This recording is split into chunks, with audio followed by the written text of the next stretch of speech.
What's good, y'all? It's your boy Sean Peter Bluff guy. Hey, and we are back with another Berserk read through. Today we will be reading chapter 28.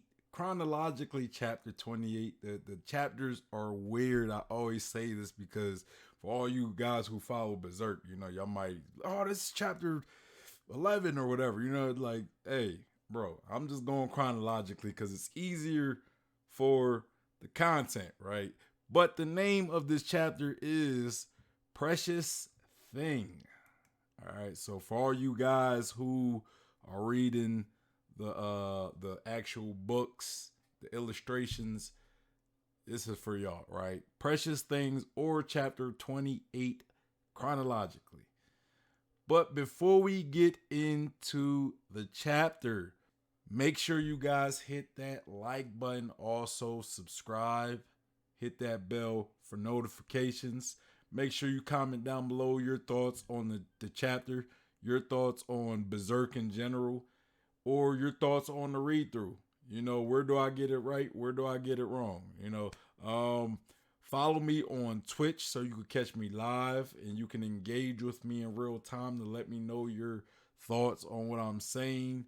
Or if you don't agree with stuff I say or you don't like it, hey, you can tell me in real time. So definitely join the Twitch. Follow me on Twitch. Follow me on Instagram, Twitter, and Facebook. And make sure you join the Discord as well. Come be a part of my community. You could send me content to react to. If it's One Piece stuff, I'll probably react to it on stream, on one of my One Piece reaction streams. And if it is other type content, I do chill streams on Saturdays, so I can react to it on a chill stream. You know what I mean? But yeah, anyway, let's get into it. Like I said, we are doing chapter 28 chronologically.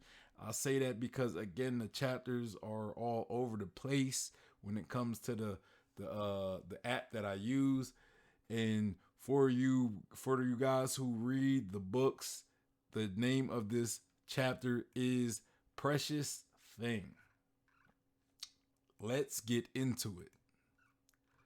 All right, so we got a cover page with Guts holding his sword.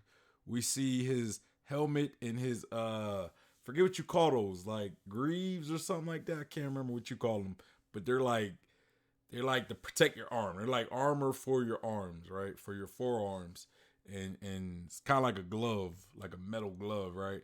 So his helmet and his greave, that's what I'm gonna call it. I correct me in the comments. Let me know what it's called so I can say it right.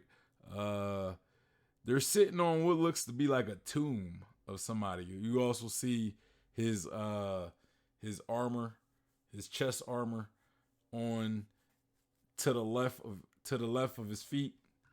So yeah, we see it says Precious Thing. We get a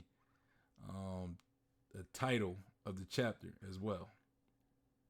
All right, so we see like a big ball happening, a party, right? Where we got a bunch of people, high class society,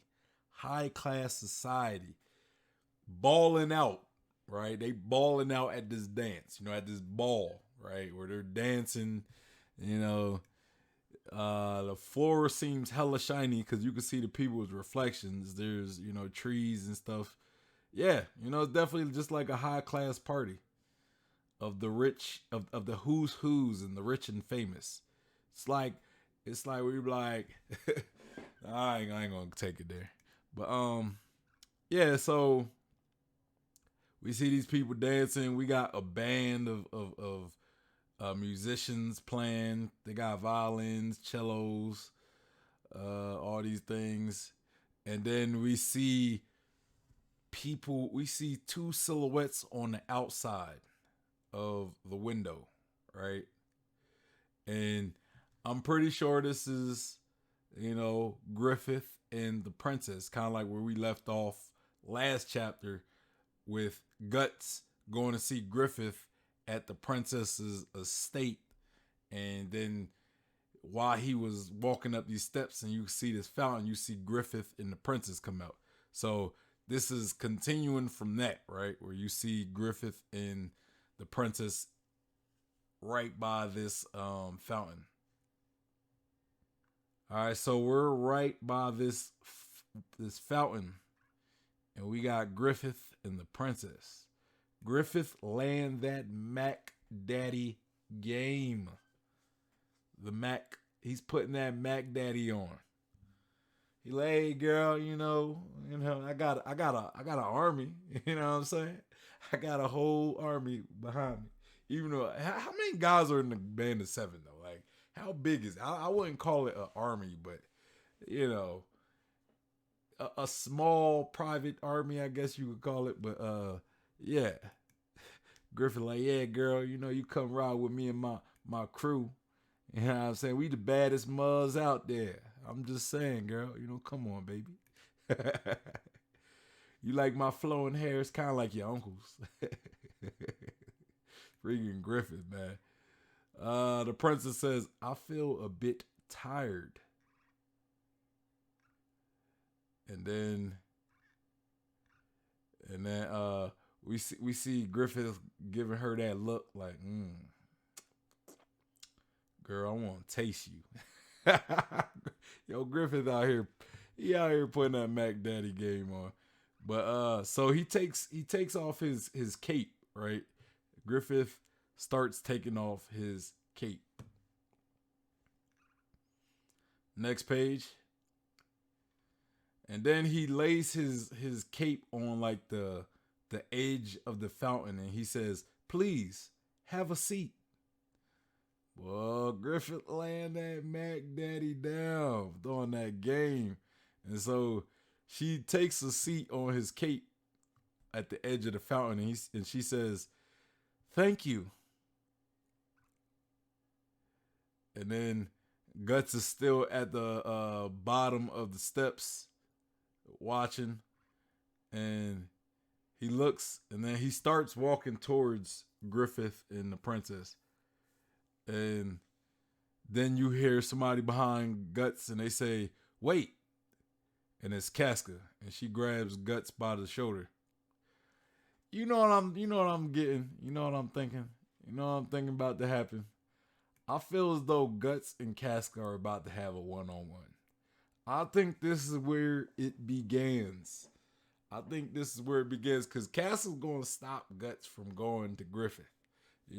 She's going to successfully convince Guts to like, hey, hold off on that.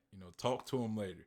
And then as she does it, they're going to probably go off together, and, it might start off as Casca airing her grievance. You know how all that go when when you talk to a woman, she's going to start off, oh, I don't like it. But then Gus is going like, he's going to tear down them defenses of Casca. And then Casca's going to probably open up the Guts. I could be completely wrong about all this happening, but I'm making that guess right now.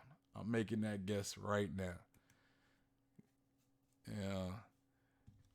Because Griffith is laying his Mac Daddy down. Now it's Guts' turn to lay his Mac Daddy down. It has to happen. Casca says, you mean to go up there like that? Don't embarrass Griffith. And then she says, if you've got business, wait until they're done talking. And then Guts looks at Casca, and then she grabs Guts's knife on his waist, and she says, I need this. And then she cuts like a strip of cloth from her sleeve and like tears it off. And then she like bandages up Guts's wound, his arrow wound, and Guts says, hey. And Guts looks at Casca. Oh, bro, them flames are the sparks of chemistry, I'm telling you. Hey, it's happening. It's happening. Guts is looking like you're doing this for me. Casca like, hey, let me help you out, boo. Gus is like, you're doing this for me. He Guts gotta get like one of them little Spanish accents. You're doing this. Doing this for yo. I know I said my Spanish is all wrong right there.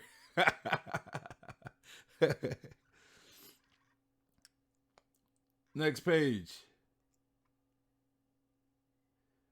Griffith says, "Is this all right? The host stealing away?" And the princess says, "I don't mind.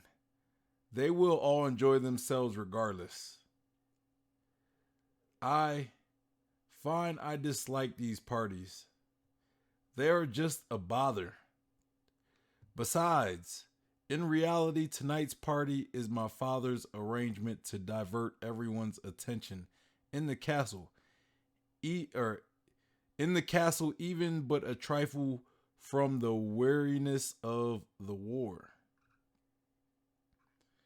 Then she says, "If we must hold a party like this, it would be so much better just to end the war itself." And then Griffith give her that look. He give her that like little, hey girl.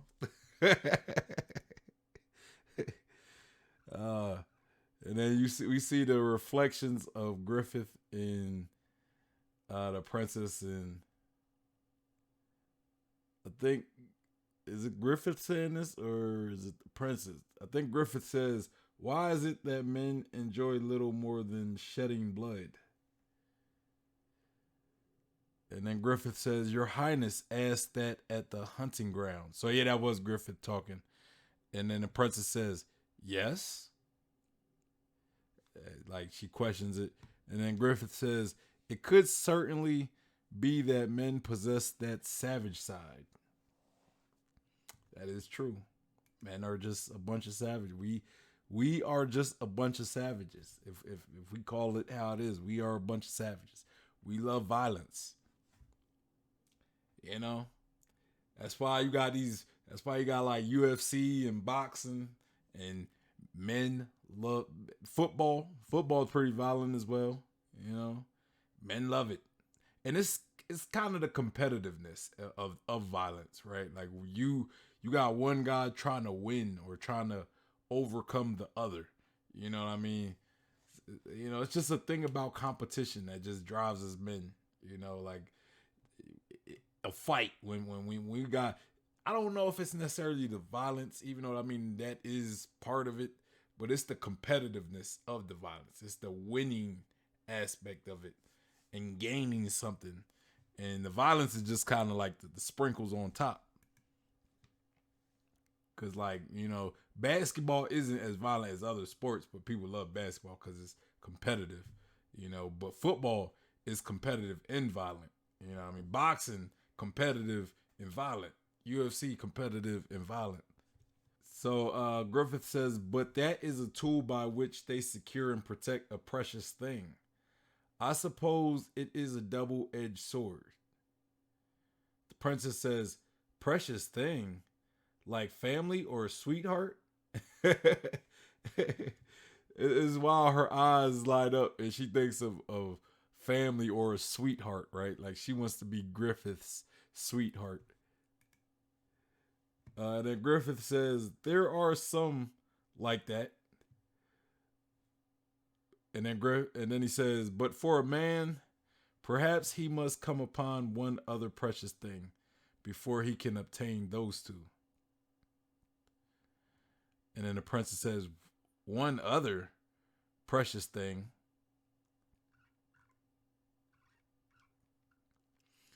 And then Griffith says, "For one sake, or for no other sake, to accomplish it for him, for himself, a dream." Oh man, yeah, hey, stuff like, hey, let me put you guys on game, man. I'm gonna put you guys on game, man. You know, women love a man who's ambitious, who has a dream. You know what I'm saying? Who who wants something greater? You know what I'm saying? Want something better? You know. So hey, all you fellas, y'all gotta find y'all dream. Y'all gotta find y'all purpose. Griffith is giving y'all a game right now. Y'all gotta find that purpose. You know what I'm saying? The princess says, "Dream," and then we see Guts and Casca in the back looking. And then I'm assuming this is still Griffith talking. He says, "One who dreams of world domination, one who devotes his whole life to the thorough temperament of one sword. If there is a dream which takes one his whole life to find, there are also dreams which, like storms, devour tens of thousands of other dreams." That's interesting. That's an interesting statement. There are also dreams which, like storms, devour tens of thousands of other dreams. That's it. That's an interesting statement because it's kind of like him saying, like, look, sometimes you have one man who his dream is so big that it may kill off a bunch of other people's dreams as well. You know what I'm saying? And you could look at, I think an obvious situation would be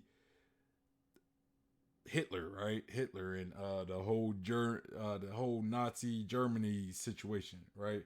Where Hitler had a dream, and in his dream, he heard a lot of people. He heard a lot of people, and he probably killed off a lot of other people's dreams as well. You know, now that might be on an extreme level of what Griffith is talking about, but I think that is a very obvious example to speak on, a very well known example to speak on. Griffith continues, with no relation to social status, class, background, whether it suits them or not, people yearn for a dream. Sustained by a dream, hurt by a dream, revived by a dream, killed by a dream, and even after being abandoned by a dream, it continues to smolder from the bottom of one's heart, probably until the verge of death. A man should envision such a lifetime once, a life spent as a martyr to the God named Dream.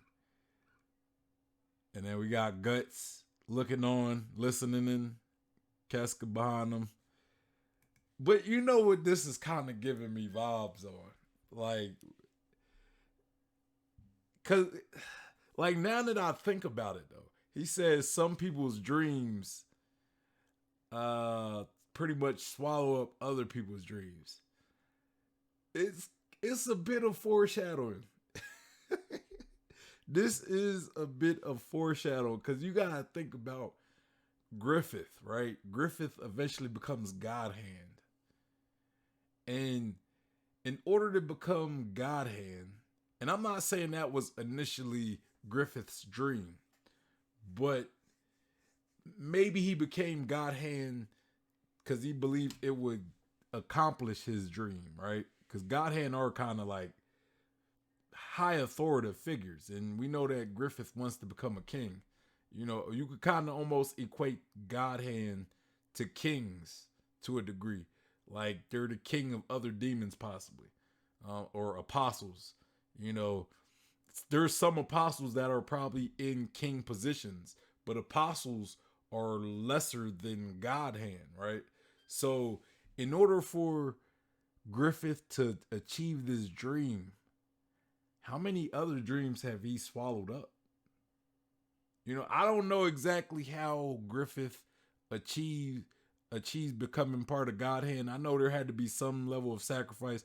I know Griffith is or Guts is part of that sacrifice, kind of based on what we know about what happened earlier with the count from earlier and him having to sacrifice his daughter. Like him, if he would have sacrificed his daughter, she would have got like that that Brandon, that same scar that Guts has. So that just makes me think that Guts was indeed a sacrifice from Griffith in order for Griffith to become God Hand. But that may not even be the whole aspect of how Griffith became Guts, because in order for you to become, in order for you to be granted the power from God Hand or whatever, right? Like, you have to sacrifice what you love most, you know, and we don't know if that's one thing or it could be a bunch of things. Like, if you love if you have a family that you love, you might have to sacrifice your whole family.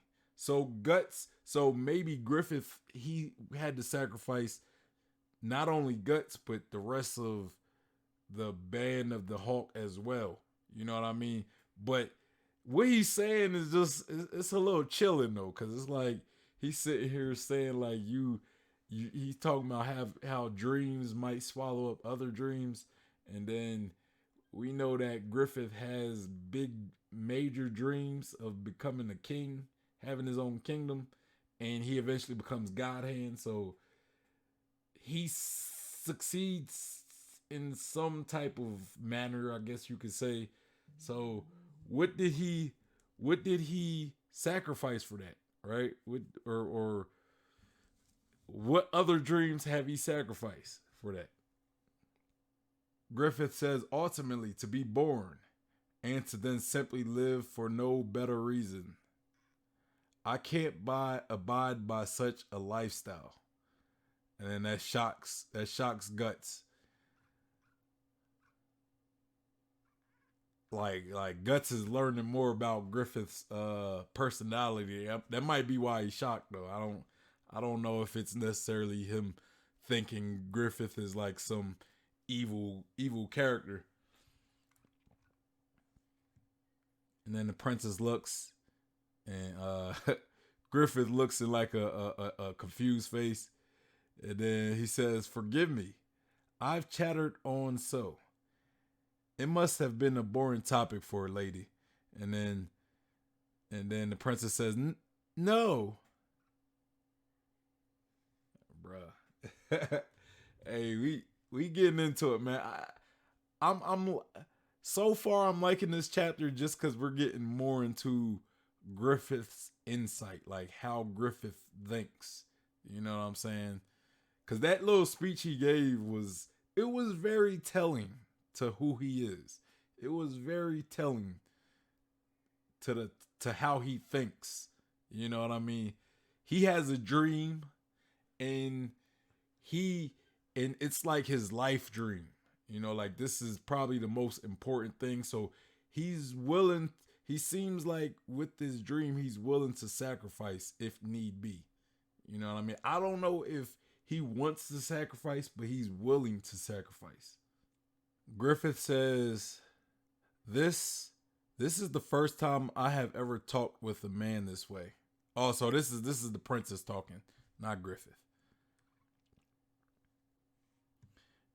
And then, so Griffith, I feel as though Griffith is opening up for a reason though. Like he's trying to win her over, right? So I think this is very strategic by Griffith. Griffith is allowing himself to become vulnerable in ways that he's never done for anybody in order to move forward, move up, right? Like if you become vulnerable to the right person, it can open doors. So I think that's what he's doing, you know, because I kind of question like why he's never opened up this way to like Guts or Casca, but I feel as though this is more of a strategic thing, right? This is him opening up to the princess in order to gain more favor, you know.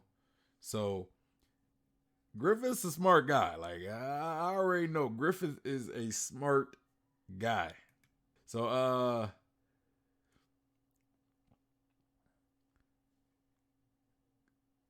the princess says, "Lord Griffith, are you a wondrous person? The first time I ever laid eyes on you, I thought you were the son of some aristocrat. You seem so magnificent for someone so young. When I heard that you were common born, it was very difficult to believe. Somehow, it is as if you are nobler than any of the nobles in the castle. But at the hunt, when you taught me how to sound the reed whistle, you seemed very simple and carefree. You were just like some village child used to playing in forests and rivers. And right now, you say the kind of things to me a philosopher would say. Bruh. I mean, Griffith just he laying that Mac Daddy game, man. We just gotta call it for what it is. Griffith is laying that Mac Daddy down. The princess looks at Griffith. She says, "A wondrous person." And then Griffith put them little flirtatious eyes, like, yeah, you liking me. You know you feeling your boy. You feeling your boy Griffith.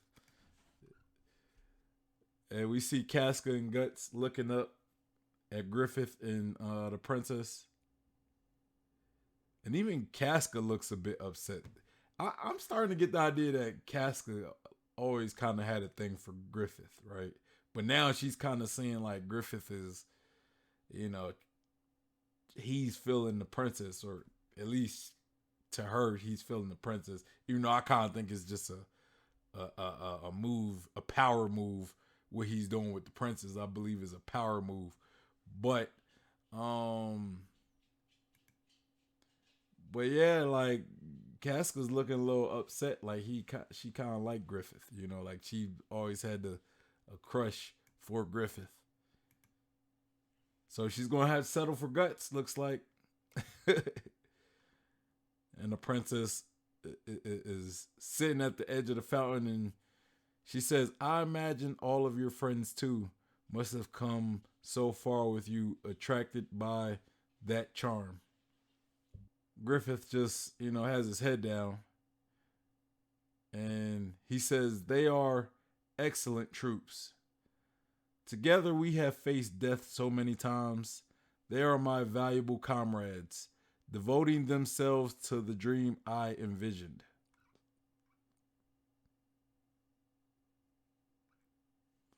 And then Gus is listening in, and he says, "But to me, a friend is someone who would never depend upon another's dream. Someone who wouldn't be compelled by anyone, but would determine and pursue his own reason to live." And then we see Guts looking up, and Griffith says, "And should anyone trample that dream, he would oppose him body and soul, even if the threat were me myself." Oh, that was interesting. He said a friend is someone who will not be compelled to follow another man's dream or depend on another's dream, but they're pretty much, they pursue their own reason to live, right?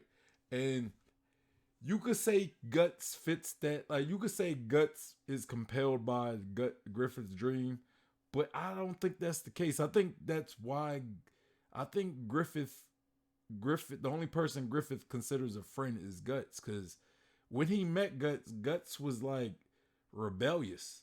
You know what I'm saying?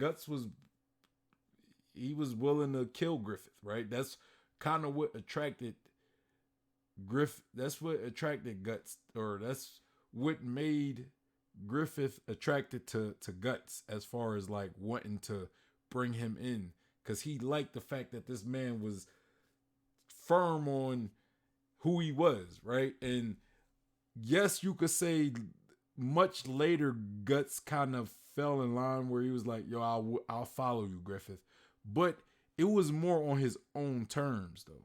It was more on Guts' own terms of him following Griffith, and not necessarily just because he just needs something to latch on to. But Guts, to this point, Guts has kind of been more of a free thinker, it wasn't until much later when Guts kind of chose like his reason to live was to follow Griffith, right? So yeah, interesting. So Griffith says, "What I think a friend is one who is my equal." And then Guts' eyes get wider. Yeah, see? And this is what I was talking about when it comes to Guts. I think Griffith sees Guts as his equal to a degree. Even though he kind of say I own you, so maybe that wouldn't really be or he says your life belongs to me earlier in this arc. So maybe you could argue he doesn't see Guts as an equal. You know, so we get like this full page spread, right? Where it's like all you see is Griffith and Guts, right? Like you see Griffith, you see it's full, it's like all darkness, but you see like a little light surrounding Griffith, and then you see on the bottom of the steps, you see Guts. So you see Griffith and Guts. Man, this isn't like a good mirroring on their relationship. How it's kind of like Naruto and Sasuke. Like Sasuke's on the top and then Naruto like where like the whole series is just centered around these two specific characters, but one of them goes bad, right? And it's up to Naruto to well Sasuke goes bad and it's up to Naruto to bring him back. And that's pretty much the whole series of Naruto trying to bring Sasuke back from the dark side. Now, I don't think this is going to be the case where it's going to be Guts trying to bring Griffith back from the dark side, but it's going to be Guts. It's similar, except Guts is trying to kill Griffith and not trying to bring him back. So Casca's watching Guts, or she's like observing Guts, and the princess says, "Such amazing confidence." And we see Griffith on top of like standing on the edge of the waterfall or the water fountain, and he says, "Yes." Griffith says, "That is how I have achieved everything so far. There were days when I had not even a slice of bread to eat. But now I can even talk like this to you, the princess of a whole kingdom." This boy, this man Griffith is just straight flexing right now. Griffith is straight flexing. He's like, "Hey, look how I'm talking to you, girl. Laying this Mac Daddy on you, and you just loving it. Just look how I could easily talk to you, girl. Like, and you just eating it all up. And I'm telling you how you eating it all up, and you still gonna eat it up. It's the game right there. That's the game. That's that Mac Daddy." So Griffith is getting super close to the princess, and you see Casca. Casca don't look like she's enjoying what she's seeing. The princess is just all googly eyed and all enthralled with the Mac Daddy that Griffith is, and she says, "What is your dream?" And then somebody come before he can even answer that. Somebody come out and says, "Your Highness." And then the princess says, "What is it?" "It is a disaster." Also, I'm assuming now people are getting word of the assassination of Julius and his son. That's what I'm assuming. And the lady says, "Your uncle, Count Julius, has died." The princess says, "What did you say?" And she said, "Assassination. Someone snuck into his manor. Even his son, Master Adonis, was..." And then you see Griffith's face covered. You can't see his eyes. And they said, "Even his son, Master Adonis, was..." And they says, "The castle is in an uproar." And then you see Griffith with this super creepy smile. Bro, this is looking like some... Hey, man. Griffith is looking hella sinister right now. Very sinister. This is an evil man, and then it's like how the shot is where it's like you see this sinister smile he has, and then his eyes are just super. They're like sinister as well, and then like when you scroll down the page, it just gets darker and darker. So Casca looks shocked, and Guts start walking away, and Casca says, "Hey." And she's looking like she's starting to put two and two together. She sees the wound of Guts, like the arrow wound of Guts, and he's Guts start walking away, and she's watching as Guts walks away, and that was the end of the chapter. Precious thing end. Okay. Hey, I like the chapter. Oh, because I mean, for the most part, this chapter, recapping the chapter, we are at this ball of the princess. It's like some prince, like an event, a party that the princess is throwing. I guess she's, her dad, the king wants her to throw this party. So she's hosting this party. But instead of being in the party where they're dancing, having a grand merry time, she's outside talking to Griffith, right? She's talking to Griffith, who's laying that ever so gentle Mac Daddy down. And so, Griffith is even like, "Hey, why don't you sit on my cape, get comfortable, and they're talking, they're having a good conversation, they're having some or they're talking, right? And Guts is about to go interrupt this conversation, but Casca stops him and say, "Look, don't go talking to Griffith in the presence of the princess looking like that. Just wait till he's alone and then go talk to him."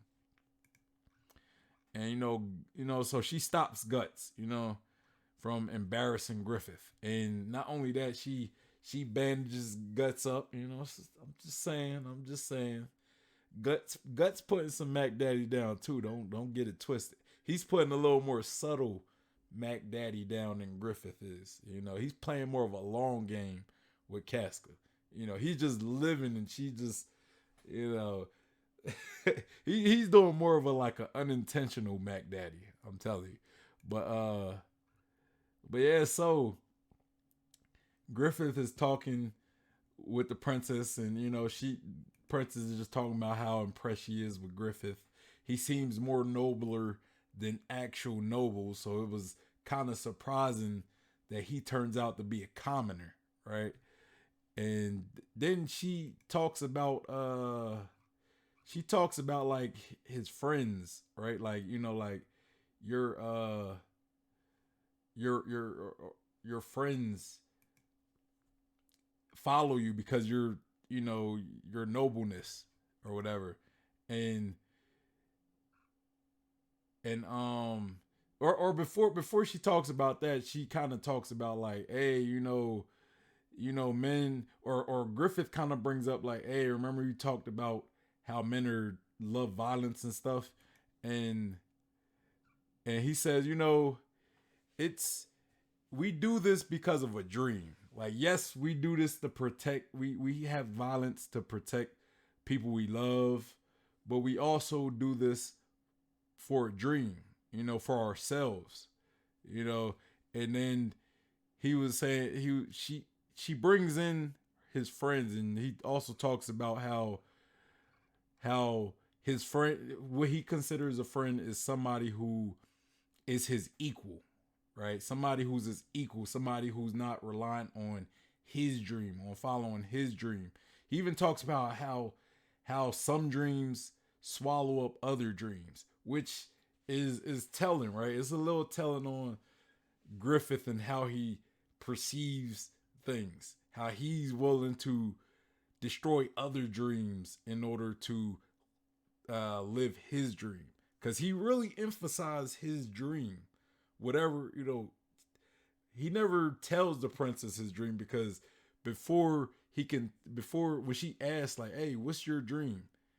He says, like, their conversation gets interrupted, and some lady comes, says, hey, your uncle Julius has been assassinated.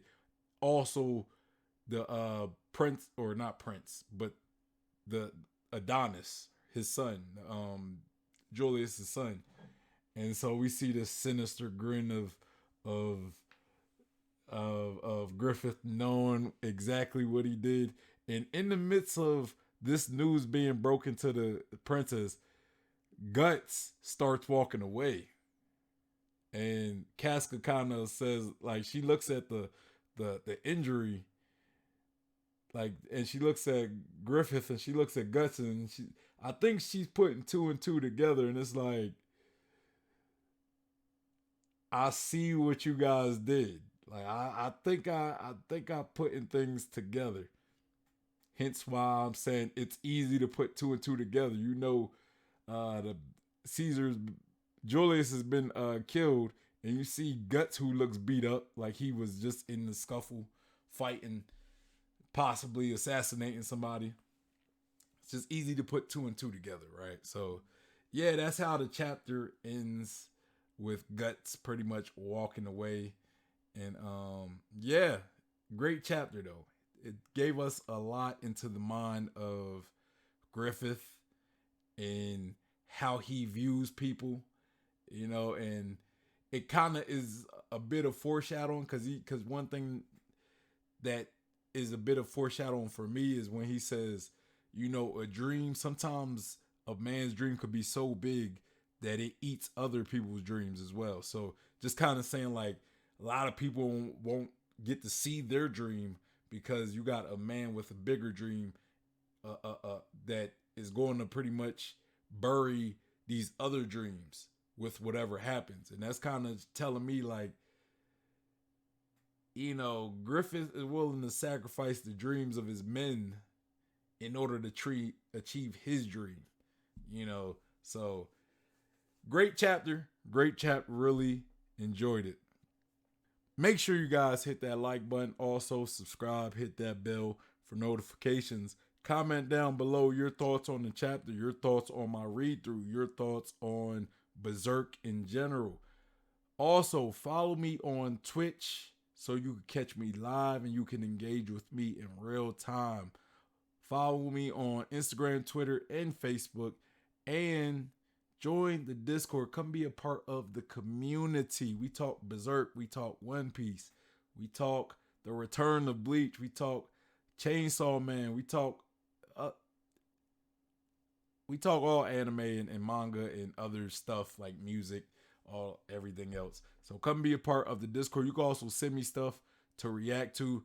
If it's One Piece content, I'll react to it on a One Piece reaction stream. If it's other content, I'll react to it on a chill stream in the future. But yeah, y'all, that's all I got. That is the chapter. That is my read through. You guys have a good one. It's your boy Sean P, the Bluff God, and I'm out of here. Peace.